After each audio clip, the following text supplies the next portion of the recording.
नमस्कार. आज आपण ॲडव्हान्स जॉइन कंडिशन्स बघणार आहोत किंवा ॲडव्हान्स एक्झाम्पल जॉइनमध्ये मल्टिपल टेबल्स आपण कसे जॉइन करू शकतो ते बघणार आहोत. आतापर्यंत आपण जॉइन म्हणजे काय, की मल्टिपल टेबल्स आपण कसे जॉइन करू शकतो आणि मल्टिपल जॉइनचा यूज काय आहे, तर मल्टिपल टेबल्समधून डेटा आपल्याला कंबाईन करायचा असतो. कारण की काय आहे ना, की एकाच टेबलमध्ये सर्वच्या सर्व ऑर्गनायझेशनचा डेटा स्टोअर नसतो.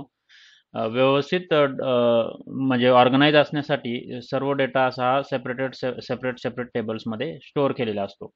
तर त्यासाठी मी तुम्हाला काल जॉईनचे टाईप सांगितले. इनर जॉइन काय असतं, लेफ्ट जॉइन काय असतं आणि राईट जॉइन काय असतात हे सांगितले. आणि त्यानंतर आता काही एक्झाम्पल घेतले होते. आज मग त्यात मी फक्त 2च टेबल एकमेकाला जॉइन केले होते. आज आपण 3-4 टेबल एकमेकाला कसे जॉइन करायचे एकाच क्वेरीमध्ये आणि त्याचा वेगवेगळा डेटा आपण कसा रिट्रीव्ह करायचा म्हणजे सिनियर बेस्ड क्वेश्चन असतात त्या टाईपचा आपण कन्सिडर करणार आहे. म्हणजे तुम्हाला जर इंटरव्ह्यूमध्ये बऱ्याच वेळा असं विचारतात, की 2-3 टेबलचं स्ट्रक्चर देतात. 2-3 टेबलमध्ये तुम्हाला असं सांगितलं जातं, की काही डेटा आहे आणि त्यानुसार तुम्हाला त्याच्यावरती काही सिनेरिओ बेस्ड क्वेश्चन्स विचारले जातात आणि मग तुम्हाला सांगतात, की ही क्वेरी क्रिएट करा किंवा क्वेरी लिहा आणि त्यानुसार तुम्हाला जज केलं जातं, की तुम्हाला कोणत्या-कोणत्या कन्सेप्ट्स किती माहिती आहे ते.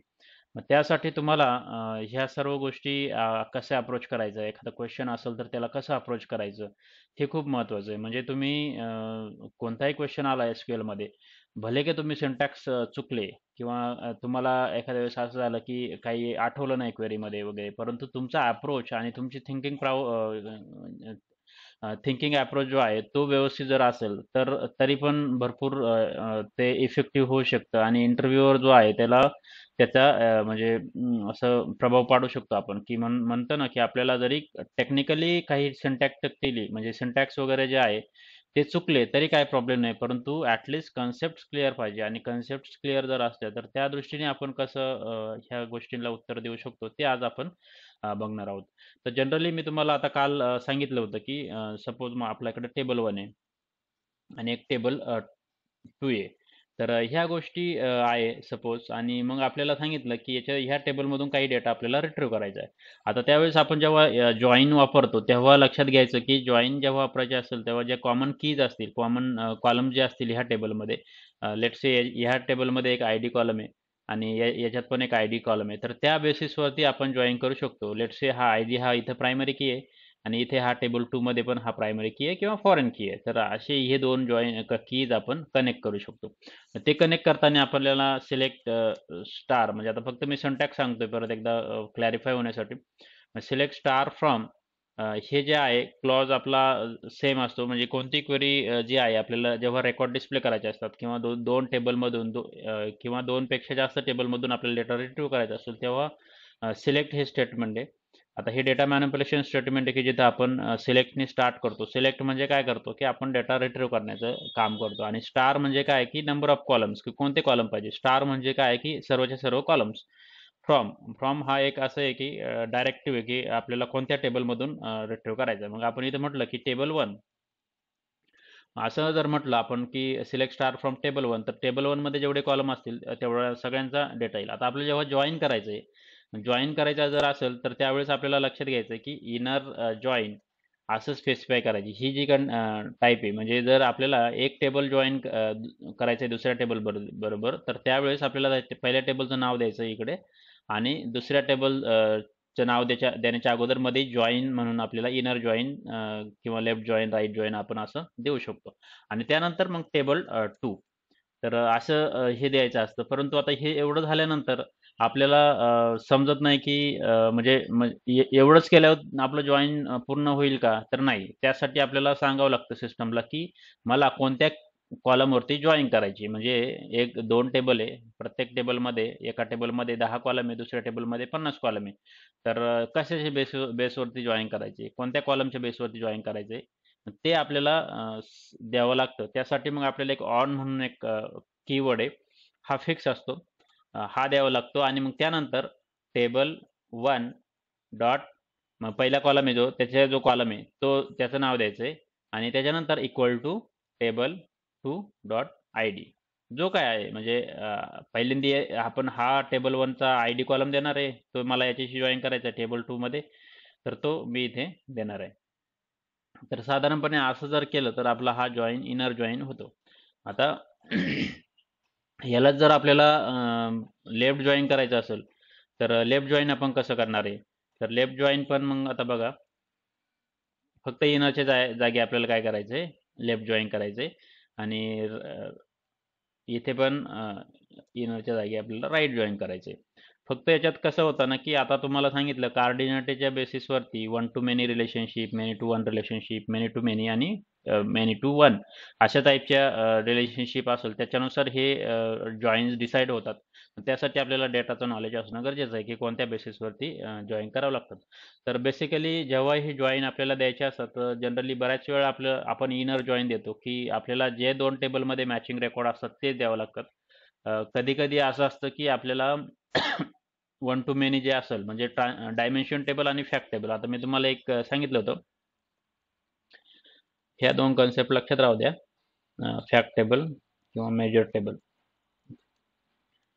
आता डायमेन्शन टेबलमध्ये काय असतात, की आपले जे काही रेकॉर्ड्स आहे, लेट्स से एम्प्लॉई, मग एम्प्लॉईची इन्फॉर्मेशन आहे, जसं काय employee name, employee date of birth, employee address, असे जे काही इन्फॉर्मेशन असेल ते डायमेन्शन टेबल असेल. फॅक्ट टेबल म्हणजे काय, की एम्प्लॉईची सॅलरी ज्या टेबलमध्ये स्टोअर होते त्या टाईपचा तो टेबल असेल तर तो फॅक्ट टेबल आहे. म्हणजे जिथं ट्रान्झॅक्शनल रेकॉर्ड असतात ना, की लेट्स से एखादा सेल्सचा टेबल आहे. सेल्समध्ये काही प्रोडक्ट्स असतील. मग प्रोडक्टची इन्फॉर्मेशन फक्त एखाद्या डायमेन्शन टेबलमध्ये असेल आणि फॅक्ट टेबल किंवा मेजर टेबलमध्ये प्रोडक्टचं सेल्स असेल ॲक्च्युली, की डेलीचे किती ट्रान्झॅक्शन्स वगैरे होतात. जिथं क्वांटिटेटिव्ह जास्त डेटा जास्त असतो त्याला फॅक्ट टेबल असं म्हणतात. आणि मग ते त्या हिशोबाने जॉईन करावं लागतं वन टू मेनी. एका प्रोडक्टचे मल्टिपल ट्रान्झॅक्शन असतात. म्हणजे जसं मी तुम्हाला बँकेचं एक एक्झाम्पल दिलं होतं, की बँक अकाउंट जर असेल, कस्टमर असेल तर एका कस्टमरचे एक बँक अकाउंट असेल, परंतु तो दिवसाचे 2 ट्रान्झॅक्शन करेल, 1 ट्रान्झॅक्शन करेल किंवा 10 ट्रान्झॅक्शन करेल. आणि मग त्याचं काहीतरी क्रेडिट डेबिट जे काही ट्रान्झॅक्शन होतंय ते एखाद्या टेबलमध्ये स्टोअर होत असतं. मग तो टेबल जो असेल तो फॅक्ट टेबल असेल. मग जो मास्टर टेबल असतात ना ते छोटे साईजचे असतात आणि जे ट्रान्झॅक्शनल टेबल असतात ते मोठे असतात. म्हणजे हे का मोठे असतात, की जनरल कन्सेप्ट आहे, की म्हणजे अ, एक बँक आहे. बँकेत जर 100 कस्टमर असतील, तर त्यांचा रेकॉर्ड आपण एका टेबलमध्ये जर स्टोअर केले, तर तो काही जास्त चेंज होत नाही. म्हणजे कस्टमर काय आहे, की 100 कस्टमर असले, 100 अकाउंट त्यांच्याकडे असतील. जास्त काही नाही. कुणी नवीन कस्टमर आले तर 4-5 अजून ॲड झाले तर 105 वगैरे रेकॉर्ड होतील. अशा टाईपचं जे आहे ते डायमेन्शन टेबलमध्ये स्टोअर होतात. परंतु एकच कस्टमर ट्रान्झॅक्शन जेव्हा करतो, मग तो त्याचं जे ट्रान्झॅक्शन डिटेल्स आहे ना, एका टेबलमध्ये जे स्टोअर होतं ना, ते मल्टिपल रेकॉर्ड्स होतात. म्हणजे एक कस्टमर दिवसाला एक ट्रान्झॅक्शन करू शकतो किंवा महिन्याला फक्त एकच ट्रान्झॅक्शन करू शकतो. काही कस्टमर असतात दिवसालाच 9-10 ट्रान्झॅक्शन करतात किंवा 50-50 ट्रान्झॅक्शन पण करू शकतात. म्हणजे ट्रान्सफर वगैरे असतं तेव्हा. तर अशा पद्धतीचं जे असतं ते रेकॉर्ड्स मग ते रेकॉर्ड्स जे आहे ना, ते असे भरपूर मोठा होतो तो टेबल, ट्रान्झॅक्शनल टेबल. त्यावेळेस ती वन टू मेनी रिलेशनशिप असते. तर हे मी एक एक्झाम्पल दिलं होतं बँकचं. तर तुम्ही हे लक्षात ठेवा, की तुम्हाला जर सांगितलं, की do you know what is dimension table?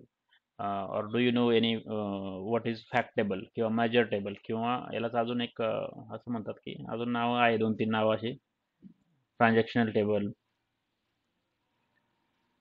या डायमेन्शन टेबललाच मास्टर टेबल पण म्हणतात.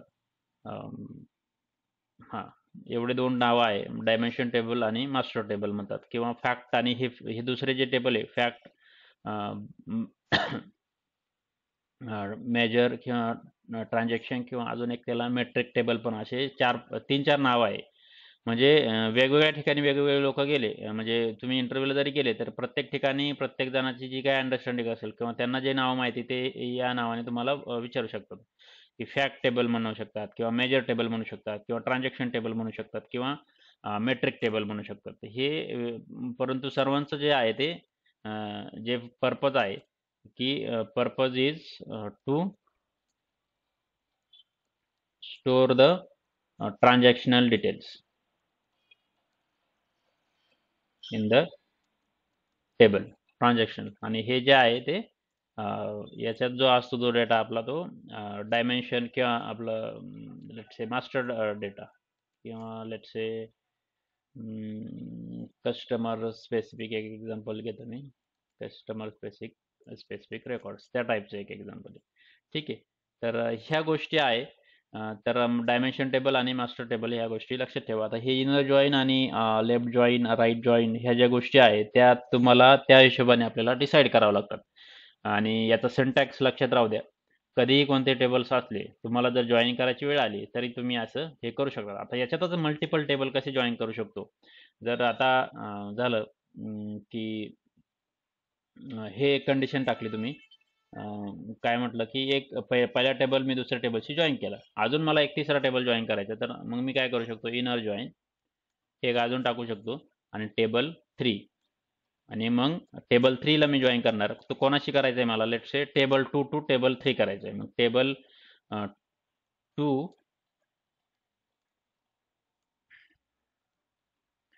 डॉट आय डी त्याचा जो कॉलम असेल तो, आणि टेबल 3 त्याचा जो आय डी असेल तो.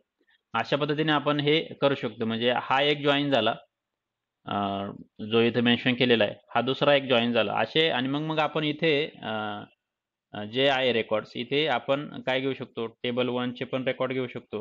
टेबल 1 जे काही कॉलम असेल, let say I D, table 2 चा आय डी, किंवा टेबल 3 चा डॉट आय डी, आणि अजून काही दुसरे जेवढे कॉलम असतील, लेट से टेबल 1 मध्ये काय असू नये का असं नेम कॉलम आहे, तो पण घेऊ शकतो.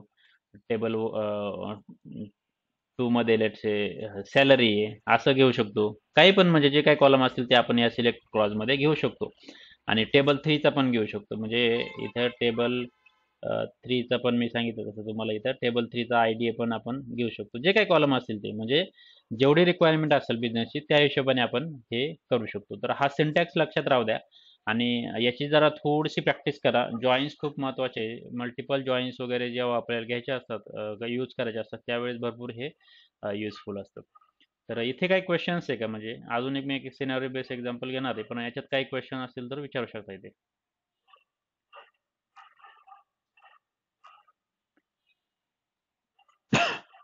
ओके, ठीक आहे. क्वेश्चन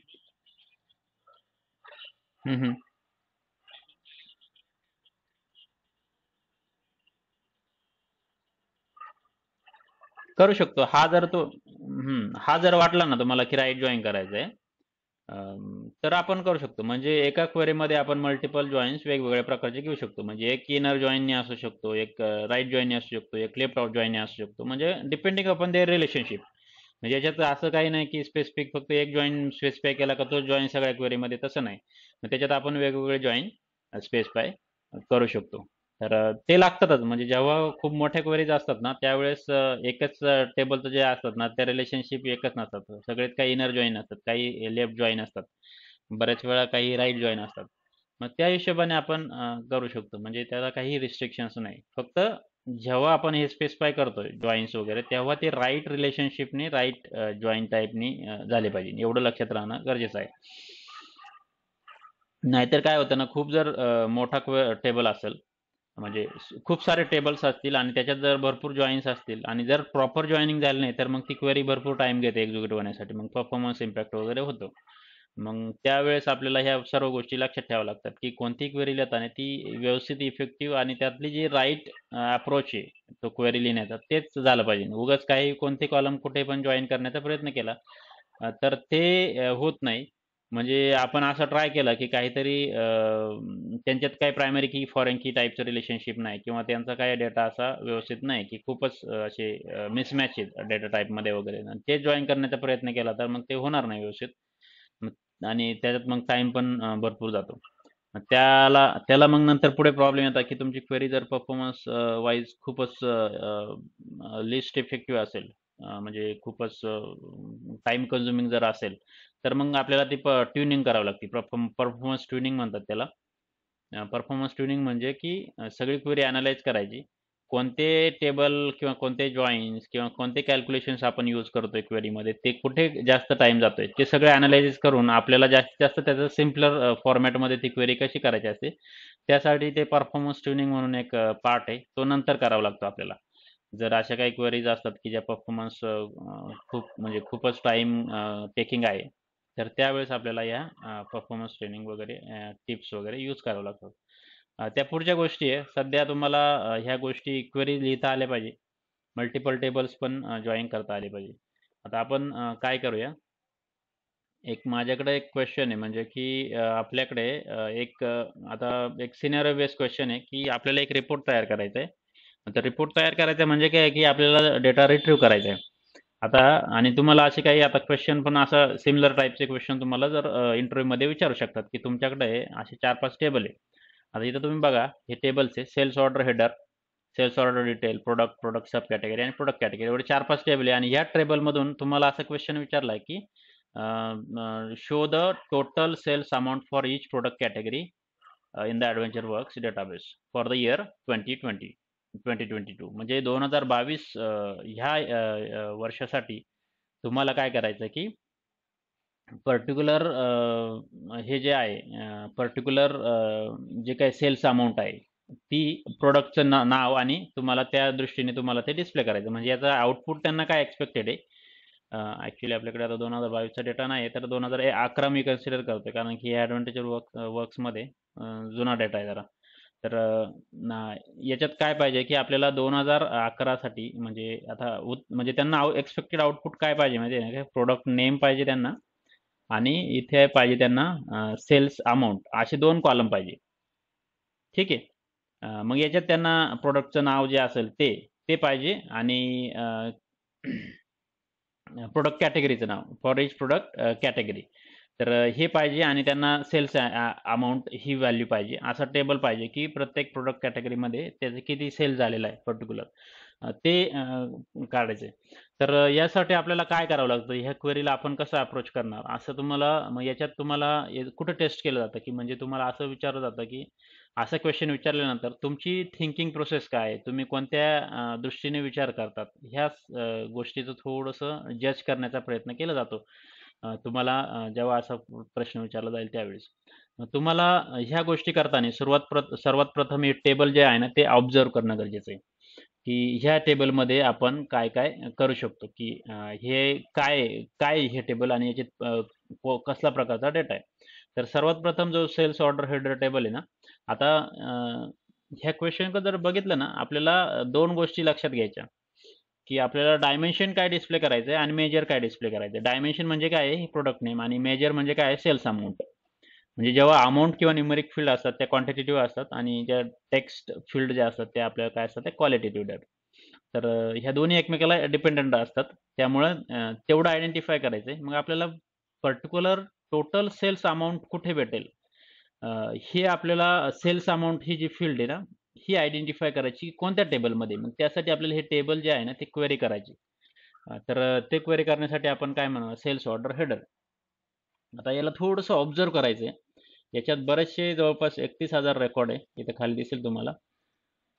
याच्यात आता नेमकं काय आहे की काय काय डेटा आहे एवढं थोडंसं अनालाइज करायचं आहे. आता त्याच्यात काय म्हटलेलं आहे की सेल्स ऑर्डर आय डी म्हणजे जे काय आहे, आता सेल्स ऑर्डर आय डी आलेला आहे इथं एखादा रेकॉर्ड कन्सिडर करायचं की 43,659 मग त्याच्यात ऑर्डर डेट आलेली आहे.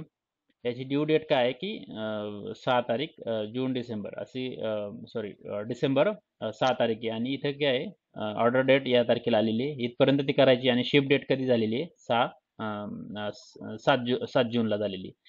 तर ह्या गोष्टी आपल्याला इथं बघायचं आहे की म्हणजे पूर्ण डेटा एवढा काय आपल्याला अनालाइज करायचं बसायचं नाही परंतु आपल्याला अंडरस्टँड करायचं आहे की ऑर्डर डेट आहे ड्यू डेट आहे आणि शिप डेट आहे. त्यानंतर सेल्स ऑर्डर नंबर आणि account number customer I D. आता इथं बघा कस्टमर आय डी पण आहे. आपल्याला जर पाहिजे असेल कस्टमरचा कोणत्या कस्टमरने इंटरव्ह्यू केलाय तर हा कस्टमर आय डीने आपण कन्सिडर करू शकतो. तर हे बाकीचे ship to address bill to address वगैरे ह्या गोष्टी आहे. आता याच्यात बघायचं आहे की आपल्याला एक सेल्स अमाऊंट काय आहे. आता इथं बघा सब टोटल म्हणजे काय दिलेली की ज्याची ह्या पर्टिक्युलर आय डीची जो काय सेल्स ऑर्डर आय डी आहे 43,659 याची किती अमाऊंट झालेली आहे 20,565 मग त्याच्यात टॅक्स अमाऊंट फ्लाईट चार्जेस वगैरे हे कन्सिडर करून टोटल देऊ किती टोटल सेल्स अमाऊंट किती आहे 23,153. मग ही जी आहे आपल्याला ही झाली आपली टोटल सेल्स अमाऊंट. ही आपल्याला डिस्प्ले करायची आहे एवढं लक्षात घ्या.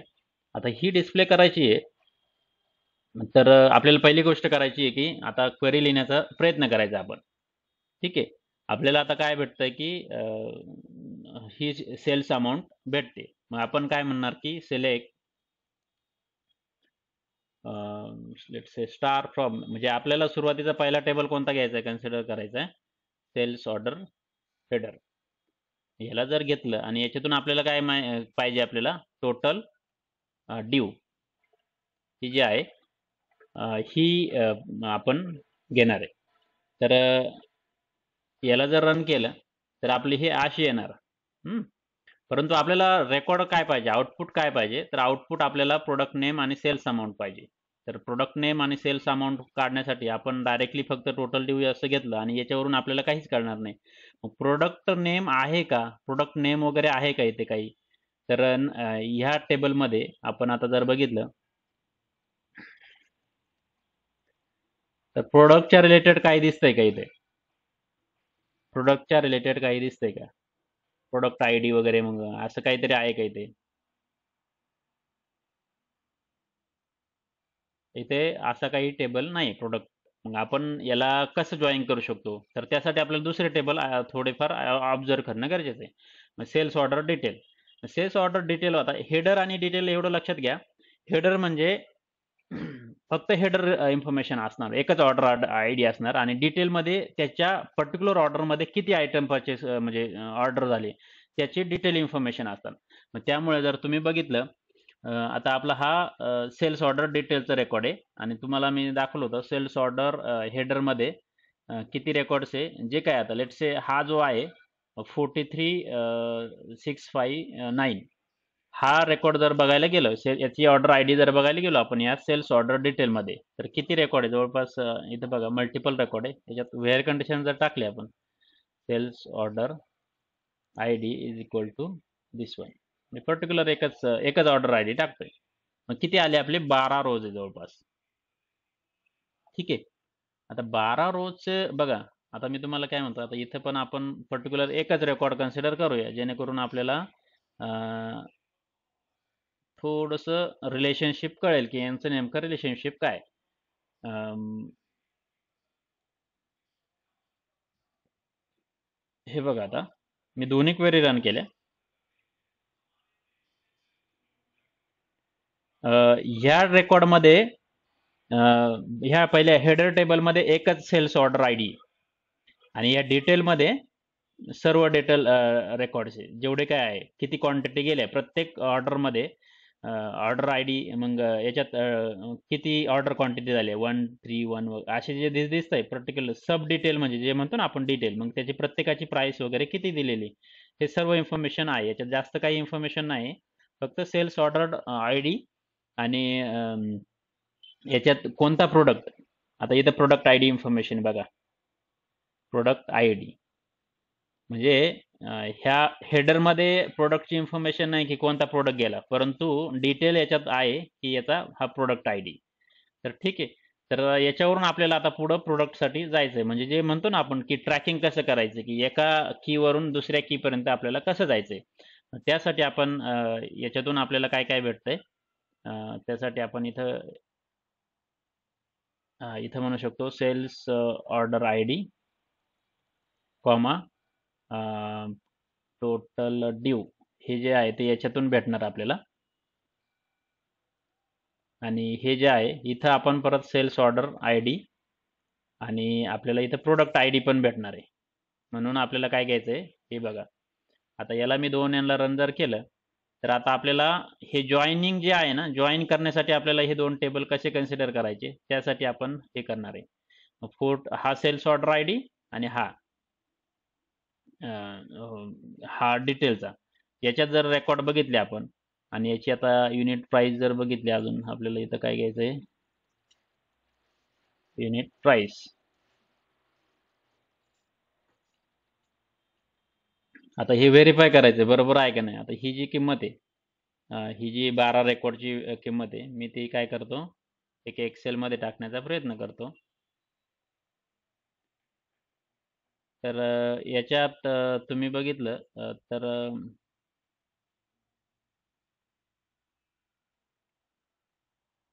एक रेकॉर्ड राहिलं काय,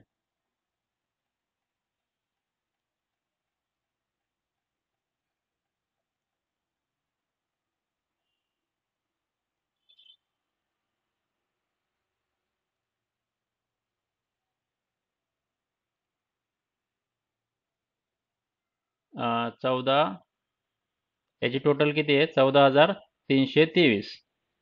एक मिनिट हा. आणि अजून जर दुसरं बघितलं त्याच्यात काय आहे? एक मिनिट.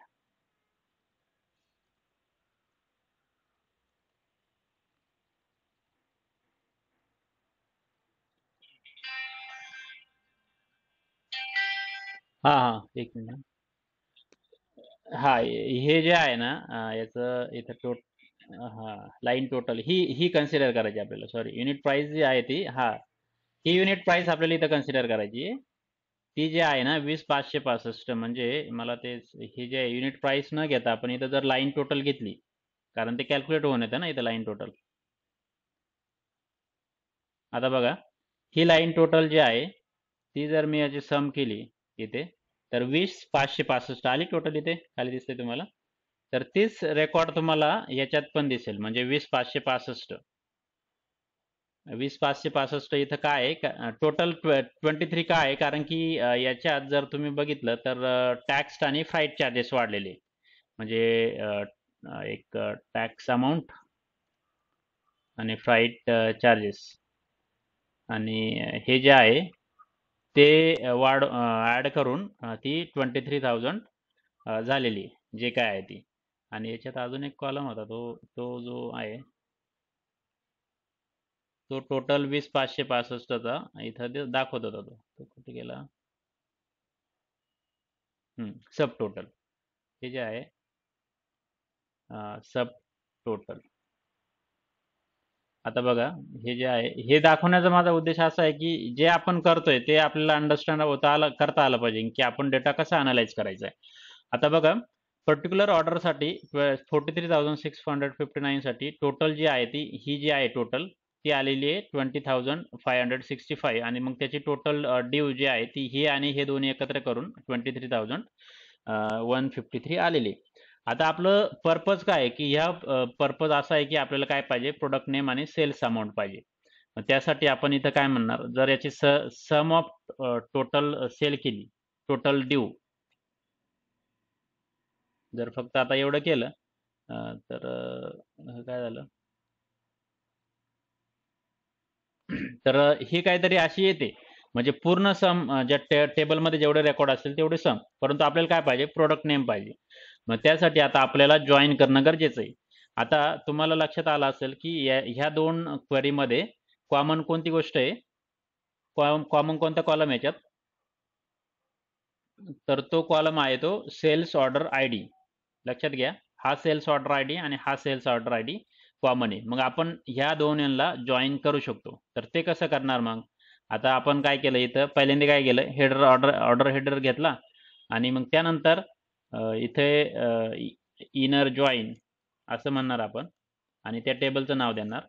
आणि इथं याला मी आता एक अलायस देतो. आता ऑल अलायस पण देताना बघा, आता SOH द्यायचा आहे. इथे बघा, SOH. आता एस हा याचा इनिशियल, हा ओ, हा एच, आणि मग ते घ्यायला आपल्याला समजायला सोपं जातं. मग आणि हा SOD करायचा आहे. आता इथं हा SOD टोटल ड्यू कुठून येतो, तर SOD या टेबलमधून येतोय. तर तेवढं मी घेतलंय. आता याला मी जर रन केलं तर रन नाही होणार. आता त्यासाठी ऑन कंडिशन द्यावं लागेल. आणि कोणत्या बेसिसवर आपल्याला जॉईन करायचंय, तर ऑर्डर आय डी वरती, सेल्स ऑर्डर आय डी. म्हणजे SOH dot sales order I D equal to SOD dot sales order I D. एवढं केलं. आता मला याच्यात, मी जर याला रन, सॉरी, हा हा हा हा एस एस एस पाहिजे, सॉरी. तर एक घेतलं ना आपण, SOH मध्ये सेल्स ऑर्डर आय डी घेतला आपण, आणि SOD मधून सेल्स ऑर्डर आय डी, दोन्ही टेबल मधून जो कॉमन की आहे तो घेतला आपण, आणि याला जर एक्झिक्यूट करण्याचा प्रयत्न केला, तर तो जर आपण इथं ट्राय केला, आता तो टोटल जी आहे ती येणार आहे याची. आता हे जॉईन होताना, आता बघा, दोन टेबलला जॉईन करायचा डेटा आहे आणि तो मग कंबाईन करायचा टोटल, त्याच्यामुळे तो एवढा टाइम घेतोय. तर आपल्याला त्यासाठी थोडंसं, आता जेव्हा आपण सम वापरतो तेव्हा आपण काय यूज करतो, हा, ऍग्रीगेट फंक्शन. आता हे जे आहे, आता आपल्याला SOD मध्ये काय आहे, ह्या SOD टेबल मध्ये जेव्हा आपण याला रन केलं होतं बघा, मी तुम्हाला काय म्हणलं, आपल्याला इथं कोणता आहे, प्रोडक्ट आय डी आहे का नाही, हा आपण प्रोडक्ट आय डी इथे घेण्याचा प्रयत्न करूया आता. SOD dot product I D. आता हे चालेल का? मी ही क्वेरी रन केली तर चालेल का? जरा थोडं ऑब्झर्व करून सांगा मला. ही क्वेरी रन केली तर मी आता का नाही चालणार? ग्रुप बाय टाकावं लागेल, बरोबर. कारण की काय आहे ना, की आपल्याला जेव्हा आपण सम देतो किंवा हे रन मी करायचा प्रयत्न केला, की काय म्हणतं की invalid in the select is because it's not contain in the aggregate function. तर म्हणजे जेव्हा कधी आपण हे असं यूज करायचा प्रयत्न करतो, की प्रोडक्ट आय डी किंवा कोणताही डायमेन्शन ऑब्जेक्ट या समच्या व्यतिरिक्त किंवा ॲग्रीगेट फंक्शनच्या व्यतिरिक्त, त्यासाठी आपल्याला काय करावं लागेल? एक ग्रुप बाय यूज करावं लागेल. ग्रुप बाय कुठं यूज करायचं आपल्याला? तर जे काय असन ॲग्रीगेट फंक्शनच्या व्यतिरिक्त जेवढे कॉलम असतील इथे, ते सगळे आपल्याला इथे घ्यावं लागतील. आणि याला जर मी रन केलं आता, तर हा काय देईल आपला? प्रोडक्ट आय डी वाईज आपला काय देईल? टोटल ड्यू देईल किंवा टोटल सेल्स अमाऊंट देईल. आता हे बघा, सिलेक्टमध्ये एक कॉलम आलाय तो आपला SOD मधून आलाय आणि एक कॉलम आलाय तो SOH मधून आलाय. आता हा डेटा आहे ना, आता किती सेकंद घेतले बघा, 14 सेकंद घेतले. इथं टाइम दिसतो आपला की क्वेरी एक्झिक्यूट होण्यासाठी किती लागले. एका प्रोडक्टची सेल किती झालेला आहे. परंतु आपल्याला काय सांगितलं त्यांनी रिक्वायरमेंटमध्ये, आता आपण थोडंसं त्याला रिस्ट्रिक्ट करूया, कारण खूप वेळ घेत आहे. तर आपण त्यांनी आपल्याला सांगितलं आहे की फॉर द इयर 2011, 2011 साठी जो डेटा आहे ना तेवढाच रिट्रीव्ह करा. मग तो आपण कुठे देऊ शकतो? वेअर कंडिशन मध्ये द्यायचा आहे आपल्याला.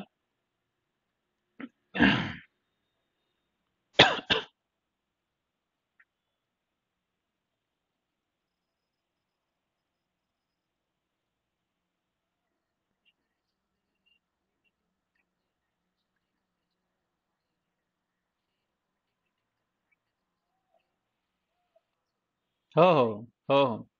हे जे आहे ना प्रोडक्ट आय डी आणि टोटल म्हणजे हे मेजर ॲक्च्युली हे जे आहे कॅल्क्युलेशन ऑटोमॅटिकच होतं. म्हणजे असं काय आपल्याला काय स्पेसिफिक सांगावं नाही लागत की हे पर्टिक्युलर डायमेन्शन ऑब्जेक्ट आहे, हा पर्टिक्युलर मेजर ऑब्जेक्ट आहे वगैरे असं. ठीक आहे. तर एक वेअर कंडिशन आपल्याला द्यावं लागेल इथे. वेअर कंडिशन आपण एक आता वेअर कंडिशन कुठे भेटेल आपल्याला? वेअर कंडिशन आपल्याला इयर, मग हे सेल्स ऑर्डर हेडरमध्ये जर बघितलं तर तुम्हाला एक सेल्स ऑर्डर डेट आहे बघा. ज्या गोष्टी ऑर्डर झालेल्या आहेत पर्टिक्युलर 2011 मध्येच त्या देण्याचा आपण प्रयत्न करूया. मग त्यासाठी आपण वेअर कंडिशन काय करायची आहे? SOH या टेबलमधून सेल्स ऑर्डर ऑर्डर डेट हे एक कॉलम आहे. जर याला असं म्हटलं आपण 2011 तर चालणार नाही, कारण की हे पूर्ण डेट फील्ड आहे. मग त्यासाठी आपल्याला काय यूज करावं लागणार? इथं एक इयर फंक्शन यूज करावं लागणार. याच्यातून फंक्शन आपण काय करतोय? इयर रिट्रीव्ह करतो त्या पर्टिक्युलरचं. आणि मग त्यासाठी आपण जर याला रन जर केलं तर आता आपले 2011 साठी हे थोडं लवकर होईल बघा. मग 14 सेकंद लागले होते. डेटा रिस्ट्रिक्ट केल्यानंतर 3 सेकंदात हा डेटा आलेला आहे. हा झाला प्रोडक्ट आय डी. आणि हा हे जे आहे ते काय ते टोटल सेल्स अमाऊंट. आता याला LIS नेम देऊ शकतो आपण, की हे नेमकं आपण काय म्हणतोय की as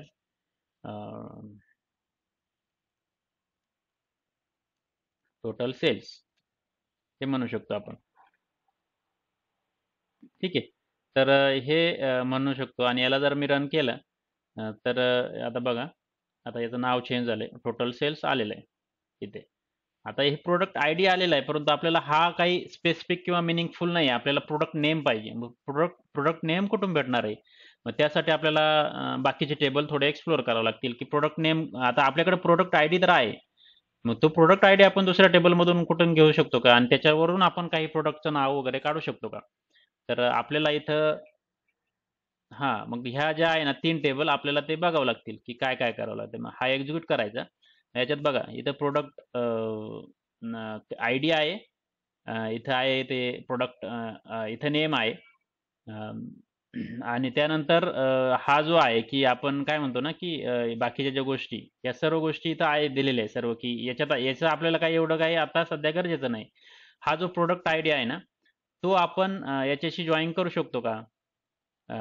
cells order detail C, तर करू शकतो. कारण की काय आहे त्याच्यातून आपल्याला प्रोडक्ट हे हे जे आहे प्रोडक्ट आय डी जॉईन केल्यानंतर आपल्याला त्याचा प्रोडक्ट नेम इथे भेटणार आहे. तर ह्या गोष्टी आपण करू शकतो. आणि त्यासाठी मग आपल्याला जॉईन कसं करायचं, तिसरा टेबल आपण जॉईन करणार. आता जेव्हा मी तुम्हाला सांगितलं जॉईन कसं करायचं, तर आपल्याला काय करायचं आहे, इनर जॉईन असं मेन्शन करायचं आहे. आणि कोणाशी जॉईन करायचं आहे आपल्याला, तर हा प्रोडक्ट जो टेबल आहे, या प्रोडक्टचा जो प्रोडक्ट आय डी आहे त्याच्याशी आपल्याला जॉईन करायचं आहे. कोणता टेबल, हा सेल्स ऑर्डर आय डी. तो आता म्हणजे तिसरा टेबल जॉईन करायचा आहे तो आपण काय म्हणणार आहे, प्रोडक्शन डॉट प्रोडक्ट, हा जो प्रोडक्ट टेबल आहे. आता याला काय म्हणू शकतो आपण, फक्त पी म्हणू शकतो ॲज अ एलायस. हां, मग याची ऑन कंडिशन द्यायला लागेल आपल्याला, कशाच्या बेसिसवर जॉईन करायचं आहे. मग आपल्याला म्हणायचं आहे की S O D dot product I D is equal to P dot product I D असं म्हणायचं आहे. ठीक आहे. आता याला जर रन केलं आणि आता आपल्याकडं हे जे आलेलं आहे, काय आलेलं आहे, पी डॉट नेम आलेलं आहे. हे जे आहे हा प्रोडक्टमधून हे घ्यायचं आहे. आणि याला जर मी आता हा प्रोडक्ट आय डी काढून टाकतो मी, हा काय ठेवायचा नाही मला. मग आता हा ग्रुप बाय मधून इथं जो आहे ग्रुप बाय यूज केलेला, पी डॉट नेम केला मी इथे. ठीक आहे. म्हणजे मी आता काय करतोय, प्रोडक्ट आय डी जो आहे त्याच्या बेसिसवरती जॉईन करतोय इथे, आणि त्यानंतर मग मी पी डॉट नेम हे जे आहे प्रोडक्टचं नाव ते इथं डिस्प्ले करण्याचा प्रयत्न करतोय. 2011 साली प्रत्येक प्रोडक्टमध्ये आपल्याला काय रिट्रीव्ह झालेलं आहे. आता बघा, हे जे झालेलं आहे प्रोडक्ट नेम. ठीक आहे. तर समजलं की आपण अशा पद्धतीने हे 3 टेबल जॉईन करू शकतो. आता याच्यात अजून थोडं आपण पुढे जाऊ शकतो की कॅटेगरी. मग सब कॅटेगरी वगैरे असते आणि कॅटेगरी असते. आता याच्यात आहे ना, हे जे पर्टिक्युलर प्रोडक्ट आहे ना, याच्यात एक सब कॅटेगरी म्हणून असते. अ, जसे की माउंटेन बाईक्स वगैरे हे जे आहेत त्या, आणि त्याच्यात अजून एक 4 कॅटेगरी. म्हणजे फायनल जर त्यांना असं पाहिजे असेल की बाईक्समध्ये किती झाला टोटल सेल, म्हणजे इथे जे आहे प्रोडक्ट नेमच्या ऐवजी लेट्स से प्रोडक्ट कॅटेगरी असं पाहिजे असेल.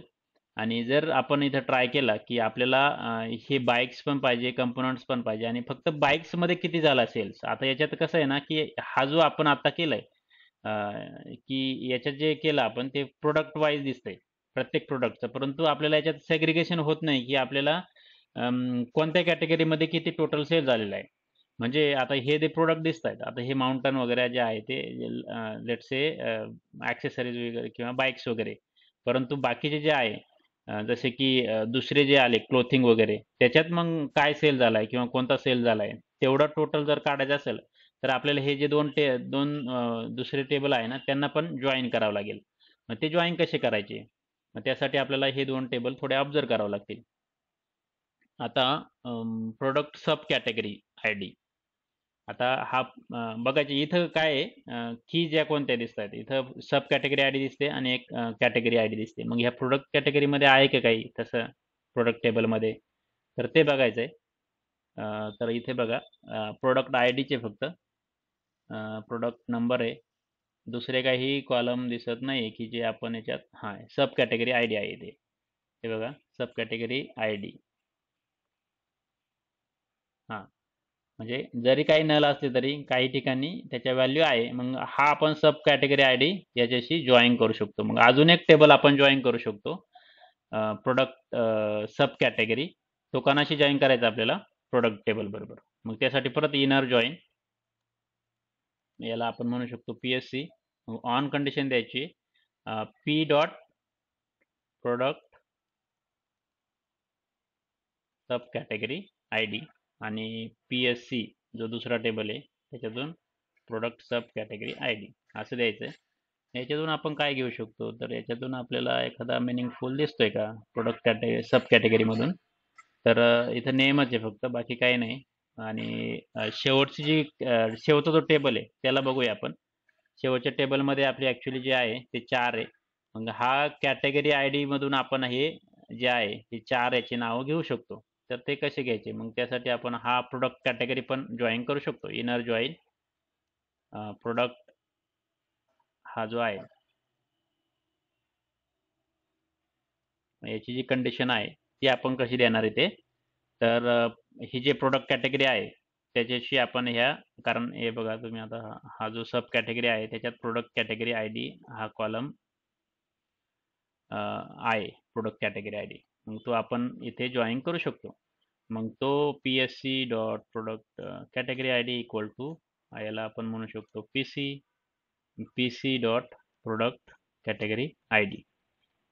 आता याला जर रन केलं ना, तर आपलं काय आता सध्या उत्तर येतंय, जे काय आहे ते प्रोडक्टचं नाव आणि त्याचं जे टोटल ड्यू आहे किंवा टोटल सेल्स आहे तेच येत आहे. परंतु आता आपल्याला हे नाही पाहिजे. आता इथं आपल्याला काय कॅटेगरी पाहिजे. मग कॅटेगरी घ्यायची जर असेल तर ह्या कॅटेगरी कशा आहे, शेवटचा जो टेबल आहे आपला प्रोडक्ट कॅटेगरी PC मध्ये याचं नाव आहे PC डॉट नेम, हे जे नाव आहे ते. आणि आता इथं आपल्या ग्रुप बाय मध्ये PC डॉट नेम हे घ्यावं लागेल. आणि याला जर रन केलं तर आपला आता बघा क्लोथिंगमध्ये 2011 साली काय टोटल सेल झाला, बाईक्समध्ये किती सेल झाला, ॲक्सेसरीजमध्ये किती झाला, हे सर्व अमाऊंट इथे व्यवस्थित दिसत आहे. आता हे आपण कोणत्याही इयरसाठी कॅल्क्युलेट करू शकतो. लेट्स से 2012 साठी वगैरे जर कोणाला बघायचं असेल की हा रिपोर्ट तयार करून पाहिजे तर ते पण लगेच होऊ शकतं.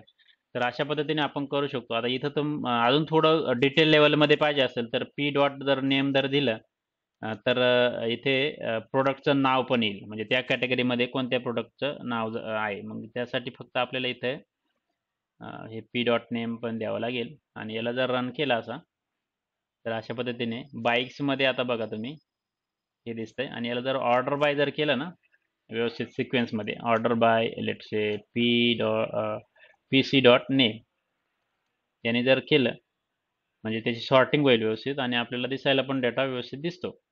आता बघा ॲक्सेसरीजमध्ये किती प्रोडक्ट गेले त्या पर्टिक्युलर इयरमध्ये, बाईक्समध्ये किती गेले, आणि त्यानंतर शेवटचं जे असेल जे काय क्लोथिंग वगैरे मध्ये किती गेले, कोणते गेले, तर हे अशा पद्धतीने आपण हे टोटल रिट्रीव्ह करू शकतो. याच्यात पण काही कंडिशन असेल, आपल्याला आज सांगितलं की and PC dot name is equal to, फक्त मला क्लोथिंगचं बघायचं आहे तरी पण आपण ते रिट्रीव्ह करू शकतो. ठीक आहे, क्लोथिंगमध्ये ह्या अशा गोष्टी एवढं रेकॉर्ड आलेले आहे. तर अशा पद्धतीने आपण याच्यात बऱ्याचशा 3-4 कन्सेप्ट बघितले ॲक्च्युली. ग्रुप बाय बघितलं, ॲग्रिगेशन वगैरे बघितलं, त्यानंतर मल्टिपल टेबल्स कसे जॉईन करू शकतो ते बघितलं. आता याच्यात बघा तुम्हाला इथे एक फंक्शन पण यूज करावं लागलं इयरचं, जिथं पर्टिक्युलर ऑर्डर डेटमध्ये जी काही डेट असेल तिच्यातून फक्त आपण इयर रिट्रीव्ह केला आणि तो इयर आपण इथे कम्पेअर केला. तर अशा पद्धतीने एक सिम्पलचा रिपोर्ट आपण जनरेट केलेला आहे. मग याच्यात आपल्याला काही जसं की आपण इथं सांगितलं की क्वेश्चन काय होता की you are asked to generate a report that shows the total sales amount for each product category. प्रत्येक प्रोडक्ट कॅटेगरीमध्ये सेल किती झालेला आहे. मग त्यानुसार आपण कशा अप्रोच केला पाहिजे या प्रत्येक टेबलला, ते करण्याचा आपण इथं प्रयत्न केला. तो कसं कसं अनालाइज केलं, म्हणजे जे काय टेबल्स होते आपण ते थोडे थोडे एक एक रेकॉर्डने आपण आयडेंटिफाय करून त्यांच्यात कॉमन जी की असते त्याच्यावरती आपण जॉईन करून मग त्यावरती आपण पुढे ही क्वेरी लिहिण्याचा प्रयत्न केलेला आहे. तर अशा पद्धतीने हे अप्रोच करायचं आहे. गोष्टी म्हणजे सिंपल सिंपल गोष्टी आपण थोड्या करण्याचा प्रयत्न केला स्टार्टिंगपासूनच, तर क्वेरी आता बऱ्यापैकी ही क्वेरी मोठी झालेली आहे. परंतु आपण सुरुवातीपासून छोट्या छोट्या गोष्टी बघितल्या त्यामुळे ते काही एवढी कॉम्प्लिकेटेड वाटत नाही. तर अशी भरपूर मोठ्या मोठ्या क्वेरीज आपण लिहू शकतो. परंतु त्या समजायला जरी आपण डायरेक्ट बघितलं तर अवघड जाऊ शकतं. असं वाटेल की खूप कॉम्प्लिकेटेड क्वेरी, परंतु तसं नसतंय. जर फक्त व्यवस्थित समजून घेतलं की डायमेन्शन कॉलम कोणते, मेजर कॉलम कोणते, परत जॉईन टाईप काय यूज केलेले, कोणत्या टेबलमधून कोणत्या टाईपचे कॉलम्स घेतलेले, त्याची वेअर कंडिशन काय आहे, ह्या सर्व थोडं अंडरस्टँड करून घेतलं तर ह्या क्वेरी किती कॉम्प्लिकेटेड असल्या तरी त्या समजायला सोप्या जाऊ शकतात. तर काही प्रश्न आहे का याच्यात ह्या क्वेरीबद्दल, म्हणजे कसं आपण ट्राय केलं ते, काही क्वेश्चन असेल तर विचारू शकता.